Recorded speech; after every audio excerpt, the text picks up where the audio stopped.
With Ireland's economy in such a mess, we're all looking for a way to make Ireland great again, to get our country back to work. Well, in this episode, we're going to look at some very real and practical ways to do just that.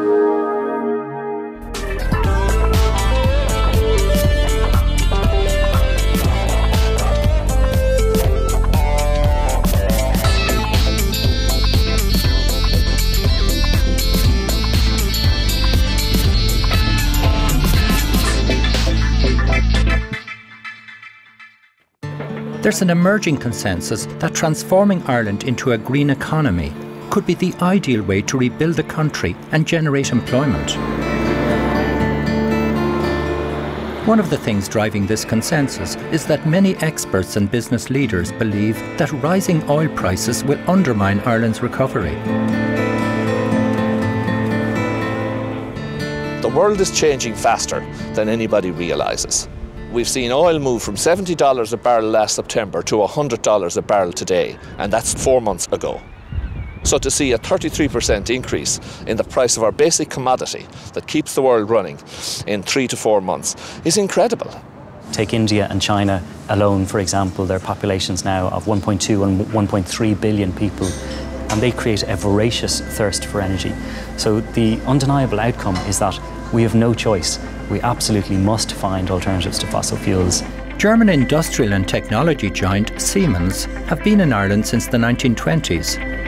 I caught up with the senior executive Werner Krukov to find out what this emerging energy crisis will mean. We did a study a couple of months ago in analysing the impact of rising oil and gas prices for Ireland as a country. If the oil and gas prices reach values of $150, $200 per barrel, then Ireland will not recover in the next 15 years. So it's extremely serious. So it's time for action. The irony is that we actually have so much renewable resource on our own doorstep that we could be using, and yet we choose to be dependent on foreign resources. We spend about $6 billion a year buying energy from abroad. We could be energy independent here if we used our natural resource. Ireland is very rich in the wind sources. So this new technology development and spending on this is a huge business opportunity. So yes, this is a challenge to the government or to the community for the future, but actually this is a huge business opportunity. Ireland is fantastically wealthy in terms of renewable energy resources. We've plenty of land for growing bioenergy crops, an abundance of waste residues.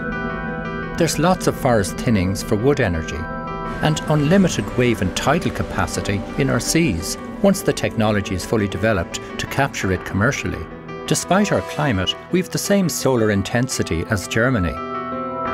And we've some of the most consistent and powerful winds in the world.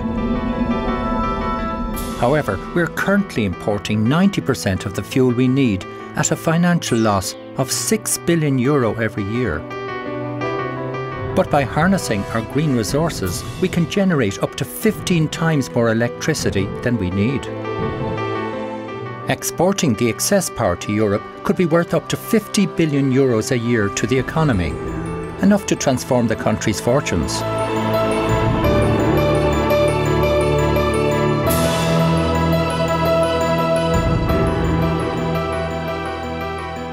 Over the last 2 years, despite the recession, some $300 billion worth of investment were made in the clean energy sector. That represents the single largest, fastest growing international industry into which Ireland can export its technologies and its clean energy development. And if we choose, and if we create the right incentives and regulations, and if companies invest in an economically sensible way, I couldn't think of a better way, a more beneficial way to rise up from the banking and the economic crisis. So, we just have to think outside the box. The new government is going to be faced with a big choice straight away. Are we going to continue to be the cork bobbing around on the ocean? Or are we going to take our own destiny into our own hands and put people to work here? Ireland could generate immense wealth from green energy and end our reliance on imported oil, gas and coal if we harvest our potential resources effectively. Before we look at how that might happen, let's look at another renewable energy that is available everywhere.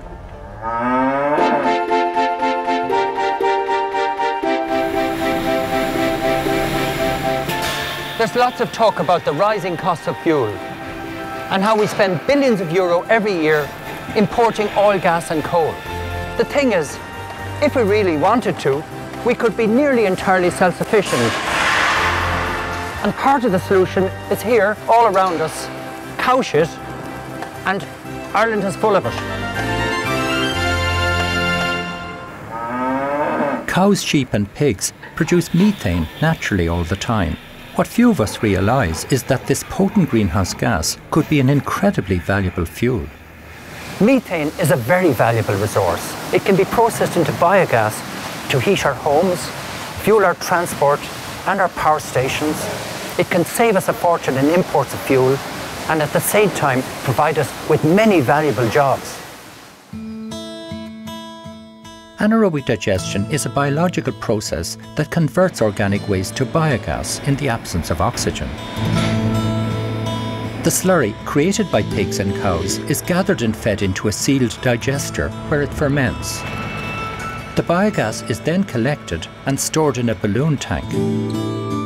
Pig farmer Billy Costello has 2 anaerobic digesters in Germany and is now building one on his farm in County Kildare. We are an agricultural country. We have lots of pig slurry and cattle slurry. By using an anaerobic digester, you can take them in and you take all of the methane out of them and convert it into green electricity. Animal slurry isn't the only thing that anaerobic digestion plants can digest into biogas energy. Every year, we produce 650,000 tonnes of food waste. A large portion of this is dumped into landfill and creates leachate that, if released, will contaminate groundwater and emits methane that pollutes the atmosphere. This food waste could be diverted to anaerobic digesters to create biogas and save us a lot of the money we spend importing fuels. The wonderful thing about anaerobic digesters is that they're not fussy. They'll take any form of organic waste, household and commercial food waste, farm slurry, even render from slaughterhouses.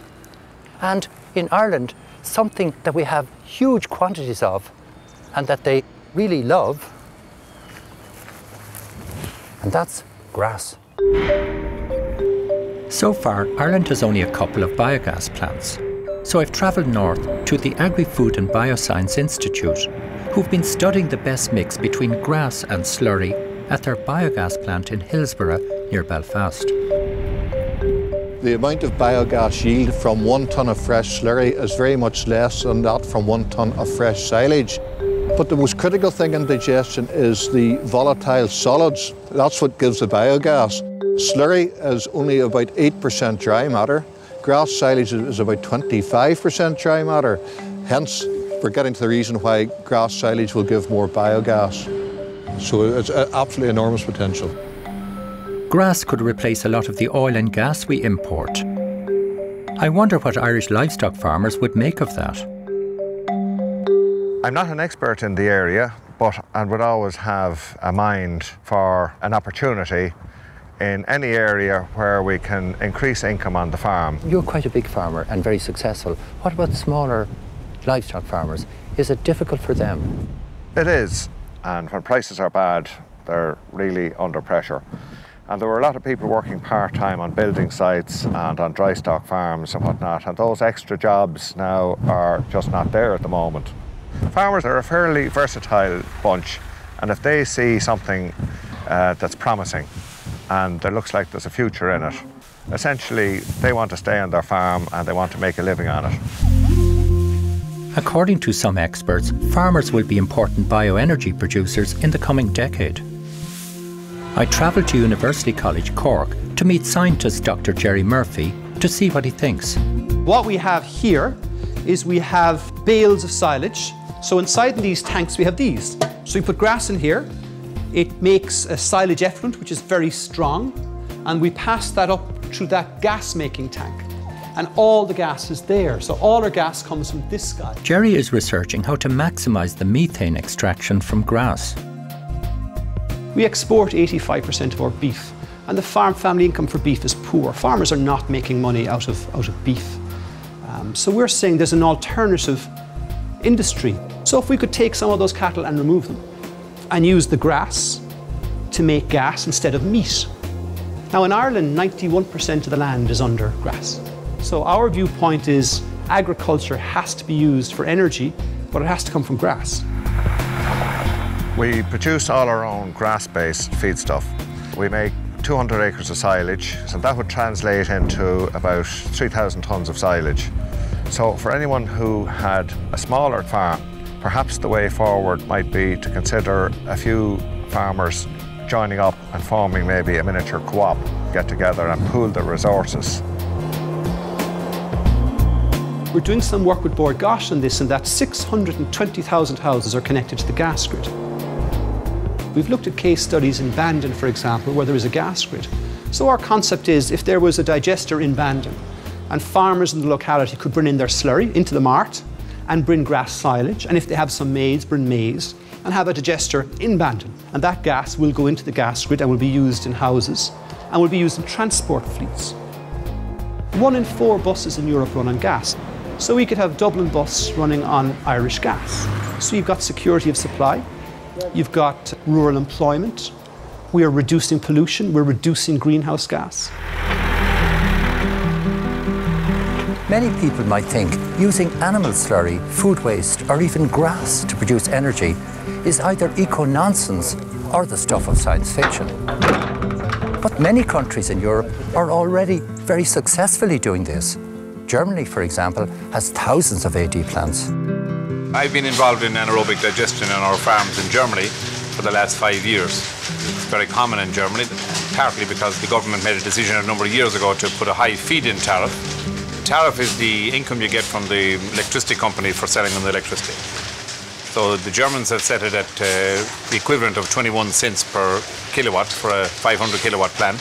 They don't bother with other incentives. Their idea is give a sufficiently high tariff and the market will take care of itself and will make the investment.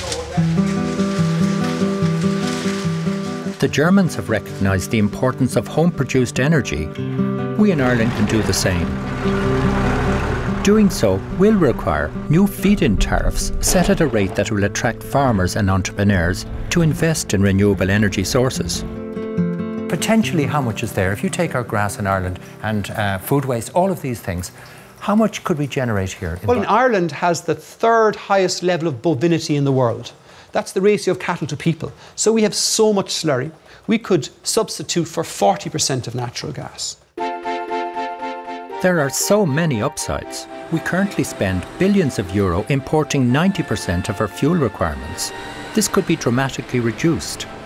We could improve our environment, help farmers stay on the land, and create thousands of jobs at home. Building a network of biogas plants will make this tiny peripheral country more secure. Ireland is exposed to the interests of oil-producing countries who have no interest in our welfare. It's vital that we decrease our reliance on foreign fuels and create alternatives at home. Anaerobic digestion will be useful, but we've something else in even greater abundance than slurry waste and grass, and that is potentially far more valuable: wind. Ireland is facing its most difficult time since it gained independence. But one thing that can give us lots of confidence is the fact that the rest of the world urgently needs lots of renewable energy. Green energy has become one of the most important growth sectors in the global economy, and experts are convinced that Ireland can play a crucial role in the market. 2/3 of the planet is covered with water, right? Ireland is an island. So theoretically, as you start generating, there doesn't have to be a limit. Anything that's coming from the offshore wind or wave or water is totally unlimitless. So can Ireland become a major producer of energy? Yes, it can. And it really kind of depends what the people want and what the government want and whether they can put all the elements in place to start harvesting that energy. The whole world is looking at wind and renewables as the future and replacing fossil fuels and oils. It's cheaper, it's more reliable, it's available on our doorstep, and we have much more of it than other European countries. In fact, we have amongst the strongest wind and wave resources in the world. Only the southern tip of South America, the southern tip of New Zealand and the west coast of Ireland have the strongest resources in the world. The idea of harnessing wind to generate power is not new. Ireland is already getting 13% of its electricity supply from wind turbines, like these built on exposed sites across the country. We could have far more wind farms were it not for the slow planning process, difficulties in connecting to the grid, and delays in the gate system. Our public sector and utility companies could make an important contribution by deciding to only use green energy like that produced by our wind farms.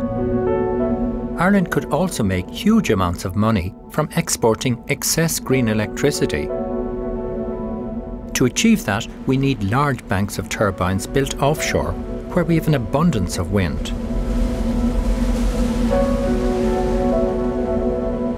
There's 3,000 megawatts of offshore wind installed in the world at the moment. We've only got 25 megawatts. China are catching up, India are catching up, Europe now has to take the lead, and that's the one message that now Ireland got when we were in Brussels a number of weeks ago. They have said, Ireland, you have a resource and you've really got to go and convince your government and the state agencies to develop that resource at this time. Oriel, a 300 megawatt wind farm off the coast of Dundalk, is waiting to generate 5% of Ireland's electricity, enough to power 250,000 homes and reduce CO2 emissions by 600,000 tonnes annually. But far more are needed. We have to find a way to build them faster. The problem is, some commentators are saying that it's both too expensive to put in place and too difficult to stabilise the fluctuating energy to make it practical. There's a lot of iron and metal and copper in a wind farm, so therefore it is expensive to build in the beginning. It probably costs 1.6 million euros to put in every megawatt of wind power. However, that's the only expense. You hardly have to spend anything else from there on in. Now you have a free source of energy, so that after 15 or 10 years or 20 years, suddenly you have a no-cost energy source. Now this is unbelievably important. Wind is one of the cheapest ways of generating electricity, and it actually reduces the price that we pay for all our electricity.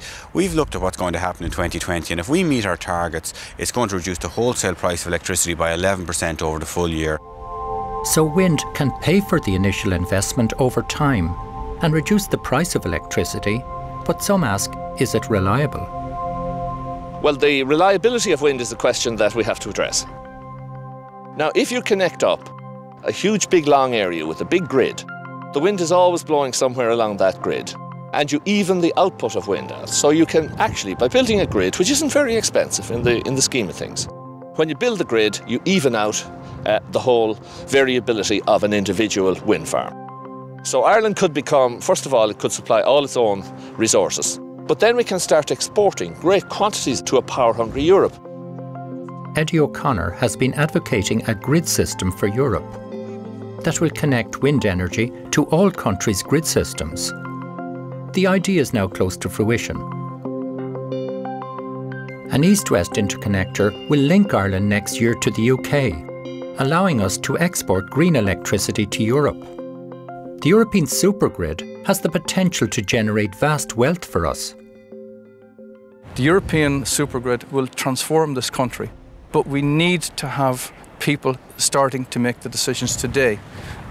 In 20 years' time, we'll be past the post. They'll be taking energy from elsewhere, and we'll have missed the boat. Two countries already well ahead of us are Denmark and Britain. This year alone, the UK will increase its offshore wind in the Irish Sea by 50%, enough to power 2.5 million homes. In Denmark, where the wind resource, by the way, is 1/5 the wind resource in Ireland, there are 28,000 people employed in the wind energy sector alone. If you ask an investor today, would you invest your money in a wind farm in Ireland or in UK? Then you get a simple answer, UK, because the feed-in tariff is higher, and so the return on investment for these people is more attractive in UK and other countries. In the last year alone, 15 major manufacturing companies have set up operations in the UK. Clipper, Multibrid, Siemens. Ireland is not attracting that in. We have a huge number of private investors, up to 14 billion worth of investment waiting to come into the Irish sector, from private companies, from foreign banks, from pension funds, waiting to invest in this country. We need visionary thinking from the new government just in place. We need the signals to go out there that Ireland is open for business. Why is Ireland far behind? For me, there is no reason. Projects are realized all over the world for this technology, so just let's do it. If we are going to lead the world in this regard, we have to put meat on the bones. We have to make it happen with practical policies, and real money has to be diverted to this instead of spending it on imports, which are going to be used in other countries to make them rich.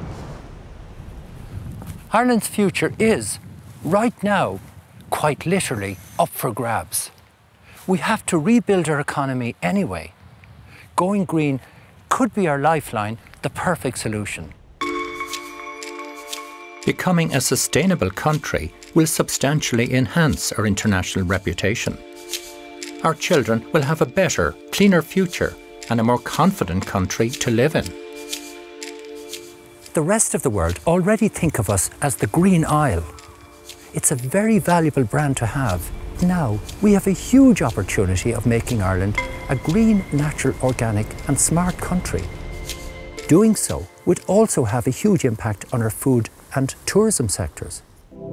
Going green is not only about energy, it's about creating a new vision for Ireland. Take the food sector, for example. Producing great food is something that comes naturally to us, and yet every year we spend €5 billion importing food. We blow €600 million on meat, €300 million on dairy, €150 million on fish, and €850 million importing fruit and veg. Now that makes no sense.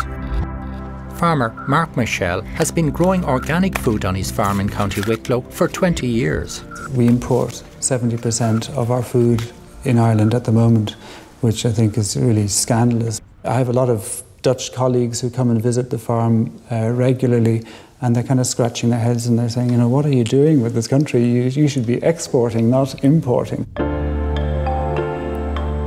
Growing fruit and vegetables creates lots of employment, and Mark's 63-acre farm generates 10 full-time jobs every year. Every €1,000,000 that we spend on Irish food creates at least 20 jobs. Ireland is one of those happy nations that has rainfall and a good climate, and we should be utilising it, and we're completely underutilising our potential. I really believe that we are best placed in Ireland to nurture this green brand that Ireland has.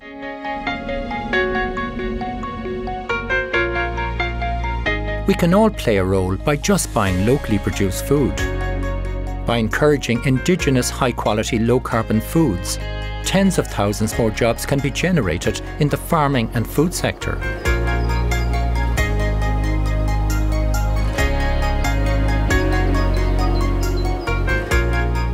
Another area that can benefit if we make Ireland greener is sustainable tourism. A recent poll of 22,000 in China, for example, voted Ireland as their favourite destination. By pulling together and focusing on making Ireland truly deserving of its Green Isle image, we could see far more tourists choosing to come here. And many of those 100,000 men and women who lost jobs in tourism in recent years could find themselves back at work. A green, sustainable, energy exporting and prosperous Ireland is within our reach. Some sceptics will argue that such a vision is beyond us. But the thing is, we've done this before. In 1925, the new Irish government commissioned Siemens to build one of the biggest projects in the world, a hydroelectric dam across the Shannon River at Ardnacrusha. At 5 million Irish punts, it cost a fifth of Ireland's GDP and instantly produced 100% of the country's electric grid supply. Our grandfathers had the courage to realise this amazing achievement at a time when the country was on its knees. Can we do the same now with the green economy? Or will we be looking back in 5 years' time to find out that we have done nothing while other countries leap forward? This is a very critical time for all of us. For our leaders and public representatives to begin imagining a new Ireland, an Ireland that is strong and resilient, that can employ our young people and give them a future, that can generate huge amounts of income from our green energy, food and tourism sectors. It is possible, but we have to make it happen.